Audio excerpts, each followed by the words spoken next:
Magandang araw mga kupals! Ngayon ay samahan nyo kaming pumunta ng Pinamalayan kung saan ang Hong Kong restaurant ay dito nyo matatagpuan. At nang aking tanongin ang aking kaibigan kung ano pagkain dito na pang matibayan, lumi nga daw din ang aming subukan. Ay tenyo nga agad din at ang aking bunsoy agad na rin nilantakan. Dahil sa sarap nga naman abay nakakapagtampo kapag siya'y naubusan, ay panalong panalo ang rekado at panimpla. Hindi kagaya ng ibang lumi na kapag lumamig na ay parang gawgaw na. At dito ay umorder naman kami ng pansit. Ay sa layo ng aming pinanggalingan, kailangan ng kain ay masulit. Aring pansit nga na Ray, kakaiba din ang lasa. Di ko mawari kung ano, basta masarap, kayo na lang ang pumunta. At din ay para nakilala nga ako ni Sir kaya nagpabaon siya. Ito yata yung mga special na tinapay na trademark na ng restaurant nila. Kaso ang pangalan ng tinapay na to ay hindi ko na natanong. Pero parang mini version siya ng buko pie. At dito naman yung chicken bread ang nagustuhan ng aking bunso. Kung ako naman ang tatanungin nyo kung ano nagustuhan ko, syempre pareho. Dito lang talaga ay ayaw magpatalo ng aking bunso. At habang tamang kain nga lang kami dito sa hindi kalayuan, ay may kumakaway sa aking LTO. Napansin ko na may ticket silang nilalako kaya bumili na rin ako.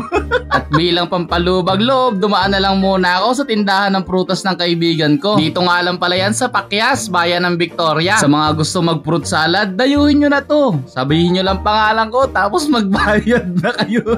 Anong gusto mo? Discount? Loko!